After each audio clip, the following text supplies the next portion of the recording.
რუსეთმა დღეს დღისით ბალისტიკური რაკეტები დაარტყა კიევის ოლქს მასიური ღამის დრონებისა და რაკეტების შეტევის შემდეგ, რომელიც უკრაინამ განახორციელა რუსეთის ქარხნებსა და Wildberries-ის საწყობებზე. დღეს 24 ივლისს რუსებმა დაარტყეს პოლიგონს კიევის ოლქში, სადაც ამ დროს იარაღის გამოფენა მიმდინარეობდა. სამწუხაროდ არიან დაღუპულები, დაჭრილებიდან გრევაც არის. მედიის ინფორმაციით საუბარია უპილოტო აპარატების გამოფენაზე სახელწოდებით არმადა. ბოლო მონაცემებით უკვე ცნობილია 10 დაღუპულისა და 100 დაშავებულის შესახებ კიევის ოლქში პოლიგონზე დარტყმის შედეგად. და აი დეტალი, რის გამოც დღეს ამ თემას მკაცრად განვიხილოთ. ამ გამოფენის ჩატარების შესახებ განცხადება პოლიგონზე ინტერნეტში თავისუფლად ხელმისაწვდომი იყო. ანუ რუსებს შეეძლოთ ღონისძიების შესახებ გაეგოთ. ღია წყაროებიდან და დაერთხათ კონკრეტულ ღონისძიებაზე. თქვენ ამას ხედავთ? Wildberries-ის ობიექტზე ცეცხლი მძვინვარებს. ამ გამოშვების მეორე ნაწილში ჩვენ თქვენთან ერთად განვიხილავთ უკრაინის დარტყმებს რუსეთზე გასული ღამის განმავლობაში. კერძოდ რაკეტა Flamingo მოხვდა ქარხანას კიროვში, რომელიც რუსული არმიისთვის ანტისაჰაერო რაკეტებს აწარმოებს და მდებარეობს საზღვრიდან 1000 კილომეტრში. ასევე დღეს იწვის Wildberries-ის საწყობები პირდაპირ სანქტ-პეტერბურგში, ტვერში და ოკუპირებულ სიმფეროპოლში. დასავლელი ანალიტიკოსები კი უკვე დარწმუნებით აცხადებენ, რომ ომმა საბოლოოდ დაარტყა, სწორედ მდიდარ რუსებს. და ეს მკვეთრად შეცვალა მათი აღქმა ომის შესახებ. ამავე დროს რუსეთმა დღეს დახურა შავი ზღვა. რუსები მასობრივად ცდილობენ რუსეთიდან გაქცევას მობილიზაციის შესახებ ხმების ფონზე. მე ალექსეი პეჩი ვარ. მოდით ერთად განვიხილოთ ეს თემები. მაგრამ სანამ დავიწყებთ, გთხოვთ გამოიწეროთ ეს YouTube არხი. ჩვენ მივიწერთ 300,000 გამომწერისკენ, ამიტომ მადლობელი ვიქნები თქვენი კონკრეტული მხარდაჭერისთვის, გამოწერისთვის.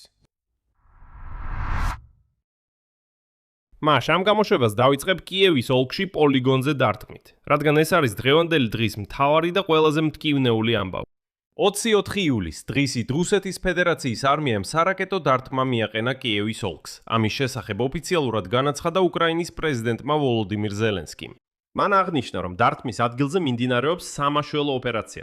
შემდგომში კიევის ოლქის სამხედრო ადმინისტრაციამ დააზუსტა, რომ დარტყმისგან ყველაზე მეტად ბუჩის რაიონი დაზარალდა.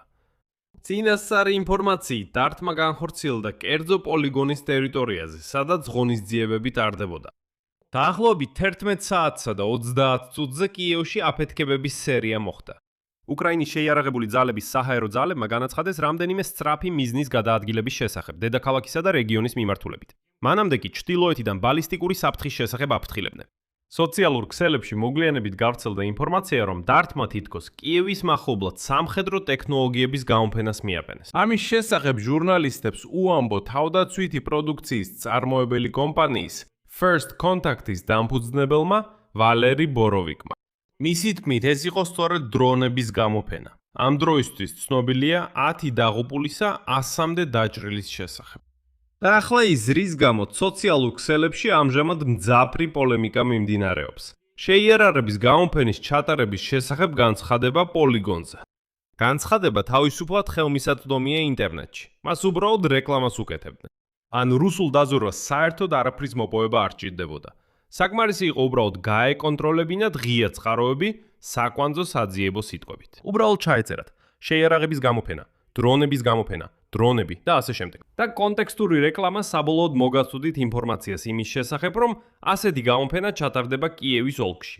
და სწორედ ამიტომ ამბობს ის ბოროვიკი, რომ დარტყმა დიდი ალბათობით კონკრეტულ ღონისძიებას უკავშირდება. არა უბრალოდ რაიმე ტერიტორიაზე, არა შემთხვევით, არა უბრალოდ პოლიგონზე, არამედ მიზან მიმართულად. ზუსტად იცოდნენ, რომ იმ მომენტში იქ შეიკრიბებოდნენ დრონების მწარმოებლები, საფრენის სკოლების წარმომადგენლები და, რა თქმა უნდა, სამხედროები. და როგორც არ უნდა ყვებოდნენ ახლა ყოფილი მრჩევლები ყოფილი თავდაცვის მინისტრისა, რომ რუსებმა ჩაატარეს საჰაერო დაზვერვა, კოსმოსური დაზვერვა, სატელიტური სურათები და ასე შემდეგ და ასე შემდეგ. საკითხი ისაა, რომ ასეთი მინისტრებისთვის ღიად ღონისძიებების ჩატარება სახიფათოა, მაგრამ რატომღაც ისინი ამას მაინც აკეთებენ. მე არ დავასახელებ გვარებს, მაგრამ თუ ახლა სოციალურ ქსელებს დააკვირდებით, პირდაპირ ნახავთ რამდენიმე გვარს ყოფილი მრჩევლებისა, ყოფილი თავდაცვის მინისტრის, რომლებიც ამტკიცებენ, რომ აი რუსებმა სამწუხაროდ დაზვერვის დახმარებით იპოვეს, სად რა ტარდება. კიდევ ერთხელ ხაზგასმით ვიტყვი, ეს ყველაფერი საჯაროდ ხელმისაწვდომი იყო. და აქ შეგახსენეთ, რომ ჯერ კიდევ 2023 წლის აგვისტოში რუსულმა ჯარებმა ჩერნიგოვის ცენტრს დაარტყეს და ჩერნიგოვსაც. მაშინ ერთ-ერთი რაკეტა მოხვდა ადგილობრივ დრამატულ თეატრს, სადაც იმართებოდა დრონების გამოფენა სახელწოდებით ლიუტი პტაშკი. მაშინ დაიღუპა 7 ადამიანი, დაშავდა კიდევ 100-ზე მეტი, სულ 150-ზე მეტი. იმ გამოფენის ორგანიზატორი იყო პროექტი Victory Drones, რომლის დამფუძნებელია მარია ბერლინსკაია, რომელიც დიდი ხანია დრონების თემაში. მაშინ მას ხმამაღლა აკრიტიკებდნენ ასეთი ღონისძიებების ღიად ჩატარებისთვის. გავიდა 3 წელი და ისევ მსგავსი ღონისძიება ღიად ტარდება. ამ ისტორიის დასკვნა მარტივია. ნებისმიერი საჯარო განცხადება ღონისძიების შესახებ, სადაც იკრიბებიან იარარის მწარმოებლები და სამხედროები, ეს რუსეთის თავდასხმისთვის პირდაპირ მოწვევას ნიშნავს. მტერი შესანიშნავად კითხულობს ჩვენს ვებგვერდებს, ტელეგრამ არხებს, საზოგადოებებს და ასე შემდეგ. თარაც უფრო ყურადღებით ვიდრე ჩვენ თვითონ. რაც შეეხება რუსეთის მიერ განხორციელებული დარტყმის საერთო სურათს, ამ დღე-ღამეში ჩერნიგოვის რეგიონში დაზიანდა პანსიონატი. ხერსონში დაშავდა 68 წლის მამაკაცი, ხოლო ოდესის რეგიონში დაშავდნენ ქალი და ბავშვი. ჩვენმა საჰაერო თავდაცვამ ღამით და დილით ჩამოაგდო 164 საჰაერო მიზანი. ხედავთ ამას, ეს უბრალოდ საშინელებაა. ღამით მეძინა, არაფერი გამიგონია. ჩვეულებრივ ღრმა ძილი მაქვს, როცა დილით გავიღუძე, ეს დავინახე. ჯერ კიდევ მაკანკალებს. მგონია რომ ეს საწყობი ალტაში სანქტ-პეტერბურგში დგას. გაგრძელება.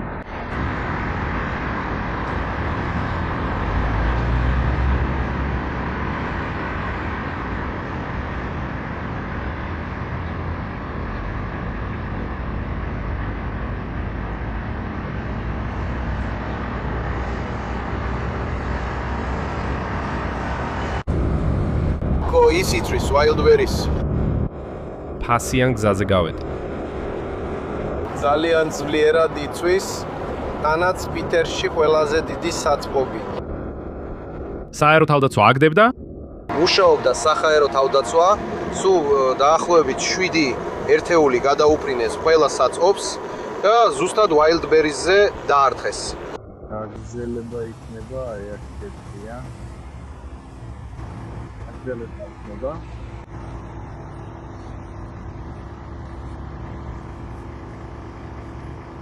გაგრძელება იქნება. გაგრძელება იქნება. გაგრძელება იქნება.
გაგრძელება. მადლობა რომ ჩემთან ხარ, მადლობა. ამ ღამით მთელი რუსეთი იწოდა. 24 ივლისის დილით უკრაინის თავდაცვის ძალებმა დარტყმა მიაყენეს თავდაცვის საწარმოს ქალაქ კიროვში. სამიზნის სრული სახელწოდებაა სააქციო საზოგადოება ვიაცკოე მანქანათმშენებლობის საწარმო ავიტეკი. შედის კონცერნში ალმაზ ანტეი, ანუ რუსეთის სააერო თავდაცვის მთავარი სტრუქტურის შემადგენლობაში. დავაზუსტოთ, რას აკეთებს კონკრეტულად ეს ქორწილად ეს ქარხანა, რადგან სწორედ ეს განსაზღვრავს, რამდენად მტკივნეული იყო რეალურად ეს დარტყმა. და კიდევ იცით რით დაარტყეს? რაკეტა ფლამინგოთი, რომელიც რუსების აზრით უკრაინას არ აქვს. იცით, ბოდიში ლირიკული გადახვევისთვის ჩემს YouTube არხზე მაქვს ვიდეო რაკეტა ფლამინგოზე, რომელიც პერიოდულად ისევ აქტუალური ხდება. და აი პერიოდულად ხედავ იქ კომენტარებს, სადაც მოდიან, იცით ეს უკვე 1 წელი ასე ხდება, მოდიან რუსები და წერენ. არა, ესეთი რაკეტა არ არსებობს, ეს ყველაფერი მოგონილია. არაფერი, უბრალოდ მულტფილმებს გიჩვენებენ და ასე შემდეგ. ხო და აი დღეს ეს მულტფილმი. მულტფილმი მოხდა ქარხანაზე კიროვში. აბა რა არის იქ მნიშვნელოვანი? პირველ რიგში ეს ქარხანა ავიტეკ ჩართულია საჰაერო თავდაცვის სარაკეტო კომპლექსების ტორის წარმოებაში. ეს არის მცირე მანძილის სამხედრო საჰაერო თავდაცვა, რითაც რუსები იცავენ თავიანთ ჯარებსა და ობიექტებს ჩვენი დრონებისა და რაკეტებისგან. ანუ ჩვენ ვანადგურებთ მათი საჰაერო თავდაცვის წარმოებას. მეორე და ეს კიდევ უფრო მნიშვნელოვანია. საწარმო აწვდის კომპონენტებს რაკეტების ხას 101 და 59 ძრავებისთვის. ორივე რაკეტა სტრატეგიული ფრთოსანი რაკეტებია, რომლებსაც რუსები რეგულარულად იყენებენ ჩვენი ქალაქების დასარტყმელად მასიური შეტევების დროს.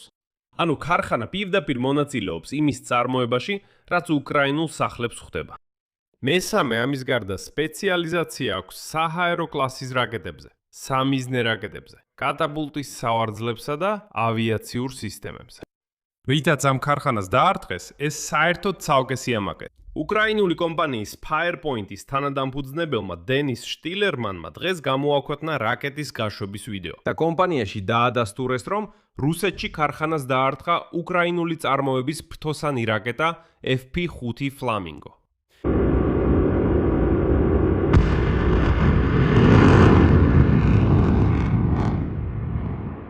მანძილი უკრაინის საზღვრიდან პირდაპირ ხაზზე 1000 კილომეტრზე მეტია. ანუ ეს ჩვენი საკუთარი რაკეტაა, ჩვენი წარმოება 1000 კილომეტრის სიღრმეში.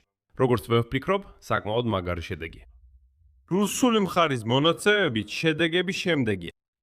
კიროვის გუბერნატორმა ალექსანდრ სოკოლოვმა თავდაპირველად დაადასტურა თავად თავდასხმის ფაქტი. როგორც მან თქვა, კიროვში ერთ-ერთ საწარმოზე და დაშავებულების არსებობა, მაგრამ დეტალები თავიდან არ დაუკონკრეტებია. მოგვიანებით ციფრები გაიზარდა. აღმოჩნდა, რომ 6 ადამიანი ადგილზე დაიღუპა და კიდევ 26 დაშავდა. მისი თქმით, ხანძარი ლიკვიდირებულია. ქალაქში ელექტროენერგია და წყალმომარაგება არ დგა, რადგან თავდასხმის შემდეგ ისინი შეწყვეტილი იყო. თვითმხილველების თქმით, აფეთქების ტალღამ 300 მეტრში მდებარე შენობებში ფანჯრები ჩაამსხვრია. ანუ აშკარაა, რა ძალის იყო ეს დარტყმა. და ის შემდეგ დეტალი, რომელიც ბევრს ამბობს მათ ორგანიზებულობაზე, ამ გაველურებულ რუსებზე. ხალხი სოციალურ ქსელებში წერს, რომ შეტევის შესახებ არანაირი გაფრთხილება არ ყოფილა. სააერო განგაში სირენები არ მუშაობდა, თანამშრომლების ევაკუაცია, როგორც ჩანს, საერთოდ არ ჩატარებულა. ანუ ქარხანა როგორც მუშაობდა, ისე აგრძელებდა მუშაობას იმ მომენტამდე, სანამ მასში რაკეტა არ ჩავარდა. ანუ ბოდიშით, ალმაზანტეის ქარხანა, რომელიც თვითონ აწარმოებს საჰაერო თავდაცვის სისტემებს, აღმოჩნდა გაფრთხილების გარეშე. საჰაერო განგაში სირენის გარეშე და არც ერთი საჰაერო თავდაცვის სისტემა არ დაიცვა იგი. აი ესეთი საინტერესო ირონია. ხოლო ზელენსკიმ დარტყმას შემდეგი სიტყვები დააკომენტარა, ციტატა: ჩვენი უკრაინის თავდაცვის ძალებმა დღეს დააზიანეს ერთ-ერთი უმნიშვნელოვანესი სამხედრო საწარმო რუსეთის კიროვში. ის აწვდის კომპონენტებს საავიაციო და სარაკეტო ტექნიკისთვის, რომელიც კერძოდ გამოიყენება ჩვენი ქალაქებისა და თემების წინააღმდეგ მასობრივი დარტყმების დროს. შემდეგ მან ეს დაასახელა სამართლიან პასუხად რუსეთის დარტყმებზე უკრაინაზე და დაამატა, რომ შორ მანძილზე მოქმედმა სანქციებმა იმუშავა თითქმის 1350 კილომეტრის მანძილზე ნავთობის ობიექტზე. ანუ იქ დაარტყეს არა მხოლოდ რაკეტების ქარხანას კიროვში. და სანამ კიროვი იწვოდა, ჩვენი დრონები, უკვე არა რაკეტები, არამედ დრონები, ლოგისტიკას უტევდნენ. და ამჯერად ეს რუსეთის ჩრდილოეთსაც მისცდა, მათ შორის მათ მეორე დედაქალაქსაც. კერძოდ სანქტ-პეტერბურგში FP1 ტიპის დრონებმა ლოგისტიკური კომპლექსი დაარტყეს. ლოგისტიკური კომპლექსი Wildberries, რომელიც არის ერთ-ერთი უმსხვილესი საქონლის დამუშავებისა და განაწილების ცენტრი კომპანიისთვის, რუსეთის მთელ ჩრდილო-დასავლეთში. რამდენიმე დარტყმის შემდეგ იქ ძლიერი ხანძარი გაჩნდა. ხაზს უსვამ, დარტყმები რამდენიმე იყო. არანაირი საჰაერო თავდაცვა საერთოდ არ იცავდა და არავინაც კი ცდილობდა სერიოზულად დაეცვა თავი ამ შეტევისგან.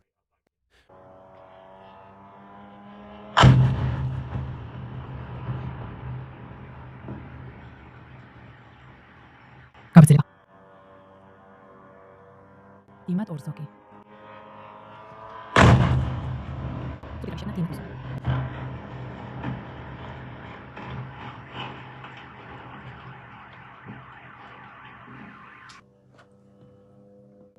Mobility.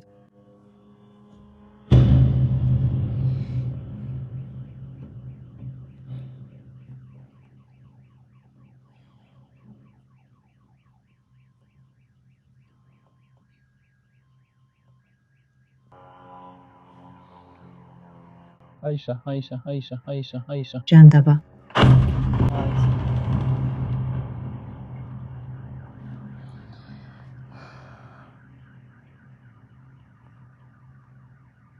შეგიმჩნევიათ, რამდენად ჩვეულებრივად იქცა ის, რომ უკრაინული დრონები და დრონული რაკეტები სრულიად თავისუფლად დაფრინავენ მთელ რუსეთში. 1300 კილომეტრი, 500 კილომეტრი საერთოდ მნიშვნელობა არ აქვს რამდენი. თავისუფლად დაფრინავენ. ესხმიან საწყობებს, ესხმიან ნავთობ გადამამუშავებელ ქარხნებს, ესხმიან საერთოდ ყველაფერს, რაც გზად შეხვდებათ. და საჰაერო თავდაცვა. ასე ძალიან რომ აქებენ რუსულ საჰაერო თავდაცვას, საერთოდ ვერაფერს აკეთებს ამასთან დაკავშირებით. აი მახსოვს დასაწყისში კიდევ რაღაცას აგდებდნენ, ეხლა ეს ყველაფერი ჩვეულებრივ ამბად იქცა. და აი ლენინგრადის ოლქის გუბერნატორი ალექსანდრ დროზდენკო, რა თქმა უნდა, ღამის 3-ის შემდეგ გამოაცხადა, რომ თითქოს 33 უპილოტო აპარატი ჩამოაგდეს ოლქის თავზე. კი, კლასიკური ფორმულირება, თითქოს ყველაფერი ჩამოაგდეს. მაშინ როცა სოციალურ ქსელებში პარალელურად ვრცელდებოდა ცნობები მასშტაბურ დარტყმებზე მთელ რეგიონში. გავაგრძელოთ. tveri. რეგიონის ხელმძღვანელმა ვიტალი კოროლიოვმა შეტევის შემდეგ ელევატორის დასახლებაში ლოგისტიკური ცენტრის ადმინისტრაციულ შენობაში ხანძრის შესახებ განაცხადა. ადგილობრივმა მცხოვრებლებმა ხანძარი ფოტოებსა და ვიდეოზე გადაიღეს. შემთხვევის მასშტაბი ხელისუფლებას არ დაუკონკრეტებია, მაგრამ აშკარაა, რომ იქაც საწყობები იწვის. და რაც ყველაზე თვალსაჩინოა. უკრაინის შეიარაღებული ძალები ახლა უკრაინის ყირიმიდან ასუფთავებენ ნაგავს, რომელიც იქამ გაურეცხავმა, გაველურებულმა რუსებმა მიიტანეს. სიმფეროპოლში ღამით ასევე გაჩნდა ხანძარი ვაილბერისის საწყობში დრონის დარტყმის შემდეგ. საერთოდ ვაილბერისის საწყობების განადგურება სრული სულით მიმდინარეობს. ეხლა კი ყველაზე საინტერესოა, როგორ მუშაობს ეს. არა სამხედრო, არამედ საზოგადოებრივი და ფსიქოლოგიური თვალსაზრისით. აი ეს შეტევები სწორედ ვაილბერისის საწყობებზე. დღეს გავხსენი Wall Street Journal და იქ სტატია ვნახე. გამოცემა ვაილბერიზე განხორციელებულ დარტყმებს მიუძღვნა მასალა. საერთოდ იქ ცალკე ანალიზია და დასკვნა კრემლისთვის ძალიან უსიამოვნო. ანუ, გამოცემის მთავარი თეზისი ასე ჟღერს. 4 წლის განმავლობაში კრემლი გულმოდგინედ იცავდა რუსებს ომის შედეგებისგან. ინარჩუნებდა ნორმალური ცხოვრების ილუზიას შეძლებული ქალაქელებისთვის, ხოლო ღარიბებს უბრალოდ უკრაინაში სიკვდილისთვის აგზავნიდნენ. სურათი ასეთი იყო. მაღაზიები მუშაობს, მიტანა მოდის, ომი სადღაც შორს, ტელევიზორშია. მაგრამ ახლა უკრაინული უპილოტოები ურტყამენ ქვეყნის უმსხვილესი ელექტრონული კომერციის კომპანიის ლოგისტიკურ ცენტრებს და ამით ომს რუსული საშუალო კლასის სახლებში გადმოაქვთ. როგორც გამოცემა წერს, ვაილბერისის მომსახურებით თვეში 81 მილიონი ადამიანი სარგებლობს. ეს რუსეთის მოსახლეობის ნახევარზე მეტია. Wall Street Journal-ი აღნიშნავს, რომ უკმაყოფილება უკვე მანამდეც გროვდებოდა საწოვის დეფიციტის გამო, რაც ნავთობ გადამამუშავებელ ქარხნებზე უკრაინის მრავალთვიანი დარტყმების კამპანიის შედეგია. შემდეგ გამოცემა მოჰყავს Oxford Economics-ის შეფასება ამ კვირის ანალიტიკური ჩანაწერიდან. სიტყვასიტყვით. საწოვის კრიზისი ალბათ ყველაზე შესამჩნევი შოკია რიგითი მოქალაქეებისთვის 2022 წლის სექტემბერში, ახალი ჯარების მობილიზაციის შემდეგ. ამასთან, როგორც გამოცემა აღნიშნავს, ვლადიმირ პუტინი საერთოდ არ ავლენს რაიმე მიდრეკილებას სამხედრო ამბიციების შემცირებისკენ ეკონომიკური მდგომარეობის გაუარესების საპასუხოდ. ანუ ხალხს უჭირს, ხოლო ის აგრძელებს და ეს სხვადასხვა ყველაზე კარგად აჩვენებს რუსეთის რეალობას. რუსები შეიძლება საერთოდ შიმშილით იხოცებოდნენ. პუტინს ეს არ აინტერესებს, რადგან მას ომი აქვს, ყირიმი, დონბასი და ყველაფერი დანარჩენი. და ამ ყველაფრის ლოგიკური გაგრძელება. ორი ამბავი იმის შესახებ, როგორ რეაგირებენ რუსები ამ ყველაფერზე. პირველი ამბავი. რუსეთმა დღეს ოფიციალურად გამოაცხადა თავისი წყლები შავ ზღვაში ნაოსნობისთვის საშიშად. რუსებმა ვერ მოასწრეს გახარება იმაზე, რომ ოდესის პორტებში ახლა ხომალდები აღარ შედიან, რომ აღმოჩნდა მათთანაც აღარ მიდიან. Bloomberg წერს, რომ გაფრთხილება მიმართულია ყველა ხომალდზე, რომელიც რუსეთის განსაკუთრებულ ეკონომიკურ ზონაში იმყოფება შავ ზღვაში. ხოლო რუსეთის თავდაცვის სამინისტროში ამას უკრაინული უპილოტოებისა და საზღვაო დრონების თავდასხმის საფრთხით ხსნიან. ანუ დაფიქრდით ამ ცვლილების მასშტაბზე. ქვეყანა, რომელიც 4 წელია ცდილობს უკრაინულ პორტების დახშობას, თავად აღიარებს, რომ მისი საკუთარი აკვატორია უსაფრთხო აღარ არის. ან ჩვენი საზღვაო და საჰაერო დრონები შავი ზღვა რუსებისთვის პრობლემად აქციეს. მეორე ამბავი. რუსები რატომღაც რუსეთიდან გარბიან. ინტერნეტში მოთხოვნების რაოდენობა, თუ როგორ გაიფორმონ საზღვარგარეთის პასპორტი და სად შეიძლება ვიზის გარეშე წასვლა, საკმაოდ სწრაფად მიაღწია რეკორდულ მაჩვენებლებს სრულმასშტაბიანი ომის დაწყებიდან. მიზეზი გასაგებია. 22 ივლისს რუსეთის ფედერაციის სახელმწიფო დუმამ ერთ დღეში მიიღო კანონი, რომელიც ფრონტის გზას უხსნის ბანდიტიზმსა და ნარკოტიკების კონტრაბანდაში მსჯავრდებულებს. როზგვარდი ამზადებს უფლებამოსილების გაფართოებას სწორედ მობილიზაციისა და საომარი მდგომარეობის პერიოდში. უკრაინის დაზვერვა კი აცხადებს, რომ შემოდგომის გაწვევის რიცხვი არანაკლებ 500,000 ადამიანი.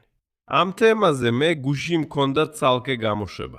იქ არის სრული ანალიზი იმ ლოგიკის, თუ რატო უნდა ეშინოდეთ რუსებს და რატო უნდა გაიქცენ რუსეთიდან. იმიტომ რომ მართლა ყველა ფაქტორი მიუთითებს იმაზე, რომ პუტინი შემოდგომაზე გამოაცხადებს მობილიზაციას. აი რა ფორმატში იქნება ეს უკვე სხვა საკითხია. ამიტომ გადადით არხზე, თუ არ გინახავთ, ნახეთ წინა გამოშვება ამ თემაზე. მართალია გაქცევა სულ უფრო რთული ხდება. როგორც აღმოჩნდა, ოფიციალურად წლის განმავლობაში 3 მილიონზე მეტმა რუსმა უკვე მიიღო გასვლის შეზღუდვა. ხოლო მამაკაცებს უბრალოდ უარს ეუბნებიან საზღვარგარეთის პასპორტების გაცემაზე. შედეგი. დღევანდელი დღე რა თქმა უნდა რთულია. ერთი მხრივ ჩვენი ტკივილია. ეს არის ბალისტიკური დარტყმა პოლიგონზე კიევის ოლქში, სადაც გამოფენა არმადა მიმდინარეობდა. იქ 10 ადამიანი დაიღუპა და ათეულობით დაშავდა. ეს არის ის, რაც ამ გამოშვების ჩაწერის მომენტისთვის ცნობილია. და მწარე გაკვეთილი ღია ანონსებზე, რომლებსაც მტერი დაზვერვის მონაცემების ნაცვლად კითხულობს. მეორე მხრივ, უკრაინული ფლამინგოს დარტყმა 1000 კილომეტრზე სიღრმეში ალმაზანტეის ქარხანაზე, რომელიც მათ საჰაერო თავდაცვას და ჩვენს ქალაქებზე მომავალი რაკეტებისთვის კომპონენტებს აწარმოებს, +4, ერთდროულად 4, დამწვარი საწყობი უაილბერისი პეტერბურგიდან სიმფეროპოლამდე. და რაც თავარია, ეფექტი. ომი რუსეთის საშუალო კლასამდე მივიდა. საწვავის კრიზისი ჩვეულებრივი რუსებისთვის ყველაზე მტკივნეული შოკი გახდა 2022 წლის მობილიზაციიდან მოყოლებული. ხალხი მასობრივად ეძებს გზებს, რომ რუსეთი დატოვოს, ხოლო კრემლი შავი ზღვის საკუთარ აკვატორიას საშიშ ზონად აცხადებს. აქ წერტილებს დავშვა. თქვენი აზრი და დასკვები კომენტარებში დაწერეთ ამ გამოშვების ქვისქვეშ. გამოიწერეთ არხი, დააცკაპუნეთ ზარზე და არ დაგავიწყდეთ ლაიკის დაჭერა. თუ გსურთ ამ YouTube არხის მუშაობის მხარდაჭერა, ამისთვის მადლიერი ვიქნებ. ამის გაკეთება შეგიძლიათ ნებისმიერი დონატის საშუალებით, ბმულებითა და რეკვიზიტებით, რით რომლებიც მითითებულია ამ ვიდეოს აღწერაში. ამით დასრულდა ყველაფერი. იზრუნეთ საკუთარ თავზე. ყველას მშვიდობით.